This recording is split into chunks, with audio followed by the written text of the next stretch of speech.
On va repartir au Pilat avec Damien Grousson. Alors, Damien, là, le climat est un petit peu rude en ce moment. Il y a des gens qui étudient cela, les changements climatiques dans la région. Oui, on dit souvent il n'y a plus de saison, il n'y a plus de saison.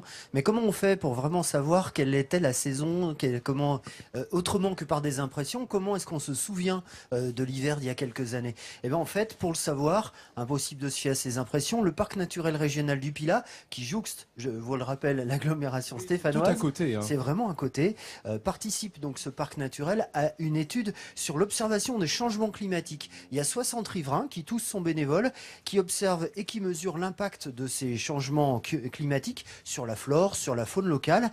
Ils s'engagent à consigner ces phénomènes pendant 10 ans et on est allé les voir. On va faire un espèce de test sur cette parcelle-là, sachant que à vous après de choisir la bonne zone d'observation, celle qui vous permettra d'y aller assez souvent. Ces bénévoles participent à un programme de recherche qui invite les habitants à observer la phénologie, les dates d'apparition des événements chez les végétaux et les animaux.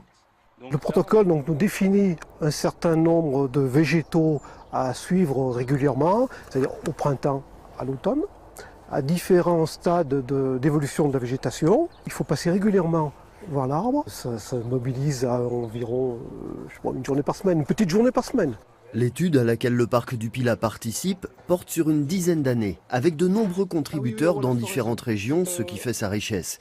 Elle permettra de mesurer l'impact des changements climatiques sur la biodiversité. Il y a des changements chaque année en fait. Alors une année on dit il y a plus plu, il y a moins plu, il a fait plus beau et puis en fait dans les faits c'est impossible à vraiment mesurer si on l'a pas noté. En tous les cas pour ma part, je suis incapable de dire. C'est des sentiments, des impressions d'eux.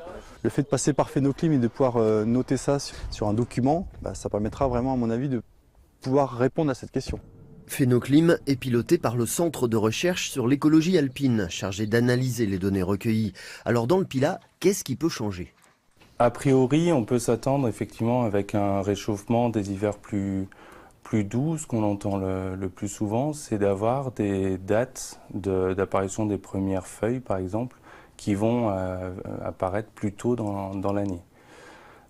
Mais justement, on veut pouvoir suivre tous ces événements parce que on pressent que c'est pas la seule chose qui peut arriver. Il peut y avoir aussi des dérèglements au niveau des végétaux. On sait très bien qu'avec un réchauffement de quelques degrés, le hêtre n'a plus de mal à se maintenir. Donc il va pouvoir, pendant un certain temps, monter en altitude, mais après, on ne sait pas trop.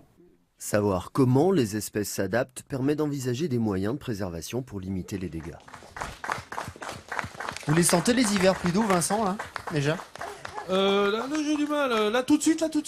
Oui. Non. Pas vraiment. non. Mais bon, c'est vrai que cette région du Pilat, elle est magnifique. Eric Emmanuel Schmitt nous disait hors antenne que c'est vraiment un endroit de promenade incroyable, même pour le Lyonnais qu'il est. Hein, il vient jusque-là, aux abords de Saint-Étienne. Et on peut pas seulement, on peut faire d'autres choses dans le Pilat. On peut faire de l'escalade parce qu'il y a plusieurs rochers qui permettent de le faire. Et puis il y a une végétation très variée. Il y a à la fois des choses méditerranéennes et des choses du centre, parce qu'on est vraiment dans une. On est à la cassure. Voilà, hein, on est à la cassure. Vraiment entre le nord et le sud. Merci Eric Emmanuel. Alors Damien, qu'est-ce qu'on va faire ce week-end sur France 3 parce que nous on va rester là. Alors, vous allez rester là. Qu'est-ce qu'on peut découvrir? À France 3, on vous propose, France 3 Rhône-Alpes, de Goûter Voir. C'est le nom d'une émission qui a lieu le samedi à 11h30. Bien sûr. Elle est présentée par Odile Mattei. C'est le magazine de la découverte et de la gastronomie et du patrimoine en Auvergne-Rhône-Alpes. L'équipe, cette fois-ci, est montée dans les Alpes, du côté des Trois-Vallées, chez Pépé Nicolas. C'est un chalet d'alpage hors du temps qui sert de table, en fait, depuis 1957. On adore ça. Et ça a l'air très joli. Hein. Ah oui, dis donc. Dès qu'il y a du relief, de la montagne, en plus qu'on a les beaux repas d'altitude, oui, ça donne du cœur à l'ouvrage. C'est à quelle heure? Ça donne envie de monter. C'est à 11h30, 11h30. demain samedi. Et puis après, on monte. On y sera. On regarde et puis après, on y va. Oui. On va en montagne.